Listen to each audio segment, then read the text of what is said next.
اعوذ باللہ من الشیطان الرجیم، بسم اللہ الرحمن الرحیم۔ لائف ویو ود اسرار قریشی کی ایک اور نشست کے ساتھ میں حاضر ہوں۔ اللہ پاک مجھے اچھی بات عطا فرمائے اور اس بات کو آپ تک اچھے طریقے سے پہنچانے کی توفیق عطا فرمائے، آمین۔ آج کا جو موضوع میں لے رہا ہوں وہ رکا اس لیے ہوں کہ اس پہ بات کرنا جو ہے تھوڑا سا مشکل تو نہیں ہے، لیکن let's try and make it easy. میری نفسیات، مزاج الگ ہے، نفسیات الگ ہے، ٹھیک ہے۔ مزاج اور نفسیات آپس میں ضرور کنیکٹڈ ہیں، انٹر ریلیٹڈ ہیں، اور بہت یعنی ایسا بھی نہیں ہے کہ ون کا ریلیشن شپ ہے کہ بس یہ ہے تو یوں ہے تو یہ ہے تو یہ، میتھمیٹیکل نہیں ہے، لیکن بہرحال ہماری ہر شخص کی ایک سائیکالوجی ہے۔ نفسیات یہی ہوتی ہے، ہماری ایک سرٹن سائیکالوجی، اور وہ سائیکالوجی ہمیں ڈرائیو کرتی، اس لیے اس کو سمجھنا ضروری ہے، ٹھیک ہے۔ کہ جو میں نے مزاجوں کی بات کی تھی نا، وہ ہمارا رویہ ہے۔ وہ رویہ تو ہم دیکھ سکتے ہیں، رویہ اب دوسرے لوگ بھی دیکھتے ہیں، محسوس کرتے ہیں، اور وہ اگر وہ بہت ہی اپیرنٹ بیہیویئر ہے، ایسا نظر آنے والا ویزیبل بیہیویئر ہے، ایسا رویہ جو سب کو نظر آتا ہے، جیسے آپ نے غصہ کیا، جیسے آپ نے کسی کو دو لگا دیں، تو یہ تو بیہیویئر ہے نا، یہ سب کو نظر آیا، آپ کو بھی آیا، لوگوں کو بھی نظر آیا۔ لیکن جو آپ کی سائیکالوجی ہے وہ نظر نہیں آئی کسی کو، ٹھیک ہے۔ اور یہ کوئی ضروری نہیں ہے کہ یہ آپ کی سائیکالوجی کی وجہ سے آپ نے غصہ کیا ہے، قطعاً ضروری نہیں ہے۔ وہ آپ کا ایک ریئیکشن ہے، اس کی وجہ کچھ بھی ہو سکتی ہے۔ اس کی وجہ نمبر 1 یہ ہو سکتی ہے نا کہ اچھا جی آپ کا تو پھر مزاج ایسا ہے کہ جی آپ بات بات پہ بھڑک اٹھتے ہیں، ہو سکتا ہے اس وجہ سے آپ نے ہو سکتا ہے اس نے کوئی بات ہی ایسی کی ہو کہ آپ اچھے خاصے آدمی، معقول آدمی ہیں، اور آپ کا بڑا کنٹرول ہے اپنے اوپر، لیکن اس نے کوئی بات ایسی کہی ہے جس نے آپ کو اتنا شدید ہٹ کیا ہے کہ آپ کو اس کے بغیر کوئی چارہ نظر نہیں آیا کہ اس کو سخت جواب دینا ضروری ہے۔ وہ سخت جواب الفاظ کے ساتھ ہو یا وہ ہاتھ کے ساتھ ہو، لیکن جواب دینا ضروری ہے اس کو، حالانکہ عام حالات میں آپ ایسے نہیں ہیں، ٹھیک ہے۔ تو وہ ٹریگر ایسا اتنا شدید ہے، اتنا خوفناک ہے کہ آپ نے اس پہ ریئیکٹ کیا ہے۔ لیکن نفسیات آپ کی وہ نہیں ہے، وہ آپ کا مزاج بھی نہیں ہے، وہ آپ کا رویہ ہے جو اس مومنٹ پہ ظاہر ہوتا ہے، ٹھیک ہے۔ ہماری جو نفسیات ہے نا، وہ ہمارا جس کو میں فروئڈ کی اگر لینگویج میں بات کروں، چونکہ وہ بابائے نفسیات فرمائے جاتے ہیں، وہ جو انہوں نے 3 چیزیں فرمائی تھیں نا، 3 انہوں نے، یعنی ہماری نفسیات کے 3 انہوں نے بات کی تھی نا۔ میں ماہر نفسیات نہیں ہوں، ٹھیک ہے، قطعاً نہ میں یہ دعویٰ کرنے کی کوشش کر رہا ہوں، میں آپ سے صرف اس حد تک شیئر کروں جتنی مجھے بات سمجھ آئی، ٹھیک ہے۔ اگر کوئی سمجھتے ہوں کوئی لوگ کہ میں نے ٹھیک نہیں کہی تو please do write to me, مجھے بتا دیجیے گا، میں اپنی کریکشن کر لوں گا انشاءاللہ۔ ایک وہ کہتے ہیں ہماری ایگو ہوتی ہے، ایک ہماری سپر ایگو ہوتی ہے، اور ایک ہماری اڈ ہوتی ہے، ID اڈ۔ یہ سمپل ٹرمینالوجی ہے، سمپل ڈیفینیشنز کی میں بات کروں گا ان کی۔ ایگو ہماری وہ چیز ہے جو ہمارا ویلیوز کا ایک سیٹ ہے اندر ہمارے، جو ہم نے ترتیب دیا ہے۔ یہ ہماری سائیکالوجی ہے کہ ہم کچھ کام کریں گے اور کچھ کاموں سے رک جائیں گے۔ یہ ہمارے ایگو ہے جو ہمیں روکتی ہے۔ میں اس کی سب سے بڑی اگزامپل اس کی میں دیتا ہوں۔ فرض کیجئے کسی شخص کے اچھے حالات ہوتے تھے، مالی حالات خراب ہو گئے، ٹھیک ہے، لٹرلی بینکرپٹ ہو گئے، سب کچھ ضائع ہو گیا، گھر میں بچے بھی ہیں، فیملی ہے، ان کی بھی ضروریات ہیں۔ اپنی ضروریات تو آدمی چھوڑ دیتا ہے لمبے عرصے تک بھی، لیکن بہرحال ضروریات ہیں، سب کی ہیں ویسے تو۔ اب اس کے پاس 2 چوائسز ہیں، ایک یہ کہ وہ سڑک پہ کھڑا ہو کے بھیک مانگنے لگ جائے، یا لٹرلی اگر سڑک پہ کھڑا نہیں بھی ہوتا تو ہر جاننے والے کے دروازے پہ پہنچ جائے، یا دروازے پہ یا پہنچ جائے کسی بھی طریقے سے۔ آج کل تو کمیونیکیشن مشکل نہیں ہے نا، تو ہر کسی کے پاس پہنچ جائے اور اسے سنائے کہ یار میں بڑا پریشان ہوں، میرے ساتھ یہ مسئلہ ہو گیا ہے، تو تم میری کچھ مدد کر دو، مجھے قرض نہ دو، میں پتہ نہیں واپس نہیں کر سکوں گا، میری کچھ مدد کر دو، بلکہ میری مستقل کچھ مدد کیا کرو، ٹھیک ہے۔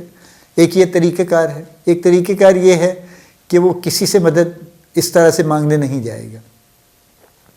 اس طرح سے ہو سکتا ہے چلا جائے کہ وہ کہے کہ یار یہ سچویشن ہو گئی ہے، if you can support me, تو مجھے اس حد تک سپورٹ کر دو تاکہ میں ذرا دوبارہ زیرو سے اپنے آپ کو شروع کر لوں۔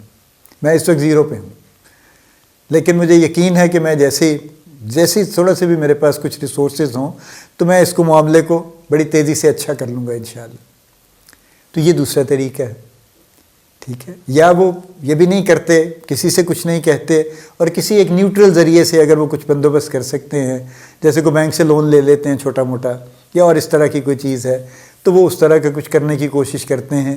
تو فرق کیا ہے دونوں میں؟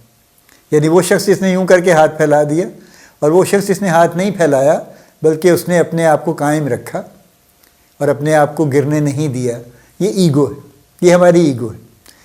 ایگو کو ہم عام حالات میں جب بات کرتے ہیں نا اپنی، ہم انا کہتے ہیں، اور ہم اس کو نیگیٹو سینس میں لیتے ہیں کہ جی دیکھو جی اس نے انا کا مسئلہ بنا دیا.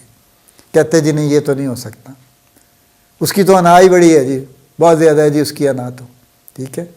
تو وہ اس طرح کی باتیں ہم کرتے ہیں نیگیٹو سینس میں. لیکن انا بنیادی طور پہ ایگو ہی ہے، لیکن یہ بڑی پازیٹو چیز ہے.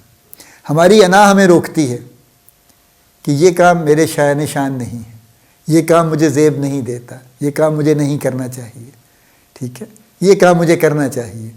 وہ ہماری انا ہے جو ہمیں ان چیزوں کی طرف لے کے جاتی ہے، جو وہ انا ہمارے مطابق، ہمارے جو بھی ہمارا سیٹ آف ویلیوز ہے اس کے مطابق اچھے ہیں، صحیح ہیں، کرنے چاہیے، اور ان سے روکتی ہے جو نہیں کرنے چاہیے. ٹھیک ہے. یہ ہمارا عام طور پہ جو ہماری زندگی کا ایک روزمرہ کا معاملہ ہے نا، اس میں ہماری ایگو ڈٹرمن کرتی ہے. اڈ اس کے برعکس ہے.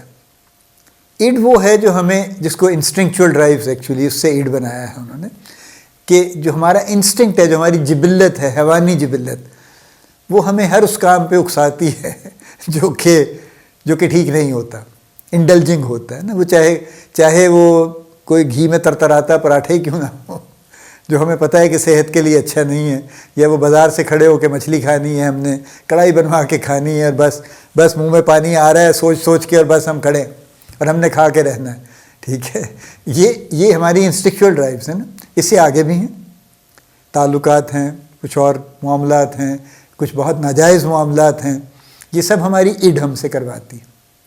تو اڈ اور ایگو کی لڑائی ایک چل رہی ہے، کشمکش ایک چل رہی ہے، کہ اڈ ہمیں وہ سارے کام کروانے کی طرف ڈرائیو کرنے کی کوشش کرتی ہے جو کہ مناسب نہیں ہے، چھوٹے بڑے درجے میں، یعنی کچھ کم نقصان دہ ہیں، کچھ بہت زیادہ نقصان دہ ہیں، لیکن ہماری اڈ ہمیں ادھر ڈرائیو کرتی ہے. ہماری ایگو ہمیں ان کاموں کی طرف، ان سے بچا کے ان کاموں کی طرف لے کے جانا چاہتی ہے جو بہتر ہیں اور جو ہمیں کرنے چاہیے. تو یہ اڈ اور ایگو ایک دوسرے کے اپوزٹ چل رہے ہیں. اب چونکہ یہ اپوزٹ ہیں تو you need a third party as arbitrator, کہ کہاں پہ کوئی ایک تھرڈ پارٹی ہو نا جو فیصلہ کرے. اب یہ دونوں لڑ رہے ہیں، ایک طرح سے سمجھ لیجیے نا، فزیکلی لڑ رہے ہیں، ایگو اور اڈ کے درمیان ایک لڑائی ہے. تو ایک کوئی فیصلہ کرنے والا بھی چاہیے نا ان کے اوپر، آربیٹر چاہیے ایک ان کے اوپر. وہ آربیٹر سپر ایگو ہے. سپر ایگو ہمارا وہ کانشیسنس ہے جو ہمارے روزمرہ کے معاملات پہ ڈپینڈ نہیں کرتا. وہ ایک ایبسولوٹ ویلیو ہے ایک سینس میں، یعنی وہ مورل ویلیوز کا وہ والا درجہ ہے جو ہر لحاظ سے جن پہ کوئی ڈبیٹ نہیں ہو سکتی جن کے اوپر. ٹھیک ہے نا. ہماری ایگو اور اڈ کی لڑائی میں کبھی اڈ جیت جاتی ہے، کبھی ایگو جیت جاتی ہے، اور یہ چلتا رہتا ہے قصہ. لیکن سپر ایگو جو ہے وہ کمپرومائزنگ نہیں ہے، جبکہ اڈ اور ایگو دونوں کمپرومائز آپس میں کر لیتے کہ اچھا یار چلو ابھی نہیں کرتے، پھر دیکھ لیں گے، ٹھیک ہے، یا چلو چھوڑ دیتے ہیں اس کو، یوں نہیں کرتے، کل کو کچھ اور نیا طریقہ سوچیں گے اس کا. یہ ان کا قصہ چلتا رہتا ہے. لیکن جو سپر ایگو ہے وہ ہمارا وہ والا مورل ویلیوز ہے، ایتھیکل ویلیوز ہیں، ہمارا پرسنل ویلیو سسٹم ہے جو بہت سخت ہے اور جو ہمیں بالکل کوئی فلیکسیبلٹی نہیں دیتا. اور وہ پھر فیصلہ کرتا ہے ان دی ڈسپیوٹس کہ کیا ہوگا، الٹیمیٹلی کیا ہوگا. مانتے ہیں ہم یا نہیں مانتے وہ ہم ایک الگ بات ہے، وہ تو ہم عدالتی فیصلوں کو بھی نہیں مانتے ہمارا کیا ہے، لیکن یہ کہ ہمارے اندر کی عدالت یہ ہے. تو میری نفسیات سمجھنا ضروری ہے، اور اب میں اس کو پریکٹیکل لائف سے جوڑنے جا رہا ہوں کہ میری ایگو کتنی اسٹرانگ ہے. کیا میں بات میں فوراً ہی گرا جاتا ہوں، یا میں سٹینڈ لیتا ہوں، اپنے آپ کو سہارا دے کے کھڑا رکھنے کی کوشش کرتا ہوں، یا ذرا سی مشکل آئی اور میں بس فلیٹ. اور میری اڈ کیا کہتی ہے؟ کیا میں مستقل اسی چکر میں رہتا ہوں کہ کوئی نہ کوئی دو نمبری ہو جائے؟ یہ بھی سب اڈ کا حصہ ہے نا. کوئی چیٹ کر دوں کسی کو، کسی سے پیسے ہتھیا لوں، اس کو خبر نہ ہو، اس کی جیب سے، کیا ہے میرا مطلب جیب کتری بھی تو اسی میں آتے ہیں نا، کہ کسی کی جیب لٹرلی کاٹ لوں یا ویسے کاٹ لوں، یا اور اس طرح کا کوئی کام کر لوں، کسی لڑکی کو تنگ کر لوں جا کے، کچھ بھی کر لوں. یہ اڈ کے کمالات ہیں جو وہ کرتے رہتا ہے. تو ہماری اڈ اسٹرانگ ہے تو ہم ادھر کو جائیں گے. ہماری ایگو اگر ریزنیبلی اسٹرانگ ہے تو ہم بہت سارے اس طرح کے کاموں پہ نہیں جائیں گے اور ہم اپنی جگہ پہ قائم رہیں گے. ہماری سپر ایگو ہم ڈٹرمن نہیں کرتے، وہ اس کے کنٹریبیوٹر کچھ اور ہیں. ہم چونکہ مسلمان ہیں تو ہمارا دین ایک بہت بڑا کنٹریبیوٹر ہے جو سپر ایگو کو جو بناتا ہے بیسیکلی، کہ وہ ایبسولوٹ ویلیوز دیتا ہے، ان کمپرومائزنگ، کہ یہ ہیں اور یہ یہی ہیں. ٹھیک ہے، چوری کرنا غلط ہے تو غلط ہے، کسی حال میں بھی جائز نہیں ہے وہ. ٹھیک ہے، یا اور اس طرح کی، یہ تو بڑی چھوٹی اگزامپل ہے نا، اس سے بڑی بڑی اگزامپلس بھی ہیں جہاں پہ وہ ڈٹرمنٹ سپر ایگو وہ بھی کہیں ہوا میں سے نہیں آتی، لیکن یہ ہے کہ وہ بہرحال ایک ہمارا انٹرنل بھی ہے. وہ جو قرآن پاک میں ہے نا، فَأَلْهَمَهَا فُجُورَهَا وَتَقْوَاهَا، کہ انسان کو جب بنایا، درست کیا، آزاد سب کچھ کیے، پھر اس کے اندر الہام کیا غلط اور صحیح کا. وہ ہماری سپر ایگو ہے اور وہ پھر ری انفورس ہوتی ہے جب ہم دین کو پڑھتے ہیں، جب ہم ریلیجن کوئی بھی ہو، ریلیجن سب ریلیجن کی تعلیم تو ایک ہی ہے نا، جو ڈیوائن ریلیجن ہیں سب کی تعلیم ایک ہی ہے. تو وہ ریلیجن اس کو ری انفورس کرتا ہے، وہ سوشل ویلیوز اس کو ری انفورس نہیں کرتی. ٹھیک ہے، وہ ایک ہمارا اپنا الہام ہے جو ہم لے کے پیدا ہوتے ہیں اور پھر اس کو وہ ری انفورس کرتا ہے. تو اپنی نفسیات کو سمجھنا ضروری ہے، کیونکہ آپ کی نفسیات یہ ڈٹرمن کرے گی. اگر آپ کی ایگو اسٹرانگ ہے تو آپ جو آبجیکٹیوز بنائیں گے، زندگی کے مقاصد بنائیں گے، جو آپ منصوبے بنائیں گے، جو آپ حاصل کرنے کے لیے کوشش شروع کریں گے، وہ آپ کر لیں گے انشاءاللہ. کیونکہ آپ کی ایگو آپ کو ڈرائیو کرتی رہے گی، آپ کی انا آپ کو ڈرائیو کرے گی کہ نہیں، پیچھے نہیں ہٹنا، چھوڑنا نہیں ہے، کر کے رہنا ہے. لیکن اگر آپ کی انا کمزور ہے تو پھر آپ درمیان میں چھوڑ دیں گے کہ اچھا یار ٹھیک ہے نا، نہیں ہوا تو میں کیا کروں، اتنے بھی تو لوگ ہیں نا، نہیں ہوتا ان سے، میں بھی ایک وہ اس میں کون سی بڑی بات ہے، دیکھو جی یہ فلاں ہے، کئی بہانے ہیں پھر اس کے.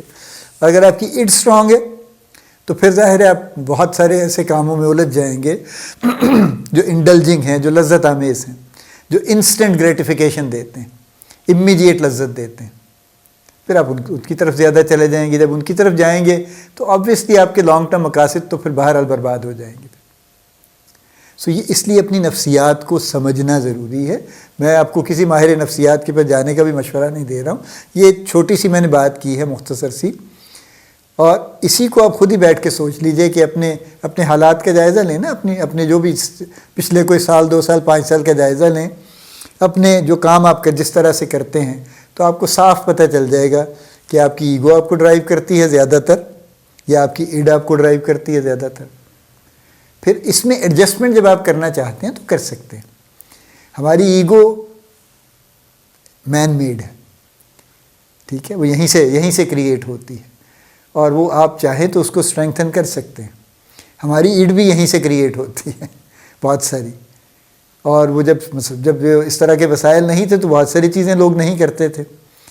بس سمپل سی بات لے لیجیے نا کہ کڑھائی گوشت تو یہ mid-70s میں ایجاد ہوا ہے نا، اس سے پہلے تو کوئی کڑھائی گوشت نہیں کھاتا تھا. ٹھیک ہے، اب آ گیا تو ہر کوئی کھاتا ہے اور سارا وقت کھانے کے چکر میں رہتا ہے. تو ایڈ بھی یہیں سے بنتی ہے. تو اپنی ایگو کو اپنی اسٹرینگتھن کیجئے، پھر آپ کو اپنی عملی زندگی میں اس کے بہت اچھے خوشگوار اثرات نظر آئیں گے. آئی ہوپ یہ بات کلیئر ہو گئی ہے. میں صرف ایک مرتبہ اس کو دوبارہ سے کہہ دوں، ری آئٹریٹ کر دوں. ایگو ہمارا وہ سیٹ آف ویلیوز ہے جو ہمیں قائم رکھتا ہے، ہمیں اسٹیبل رکھتا ہے، اور ہمیں اپنی چیزوں کو فالو جو ہم نے حاصل کرنی ہے، جو بھی پلان ہم نے بنا لی ان پہ ہمیں قائم رکھتا ہے. ایڈ وہ ہے جو ہمیں رستے سے بھٹکانے کی کوشش کرتا رہتا ہے سمپل لفظوں میں، اور ہمیں ان چیزوں کی طرف لے کے جاتا ہے جن کا مقصد کچھ نہیں ہے لیکن جن میں لذت ہے. ہمیں یہ دیکھنا ہے کہ میری ایگو کتنی اسٹرانگ ہے، کیا وہ مجھے ڈرائیو کرتی ہے زیادہ تر، یا میری ایڈ زیادہ اسٹرانگ ہے وہ مجھے زیادہ تر ڈرائیو کرتی ہے. اور عملی زندگی میں کامیاب ہونے کے لیے ہمیں اپنی ایگو کو اسٹرانگ کرنا ضروری ہے. اللہ پاک آپ کو بڑی کامیابیاں عطا فرمائے. اللہ پاک آپ کا حامی و ناصر ہو، ہم سب کا حامی و ناصر ہو. آمین.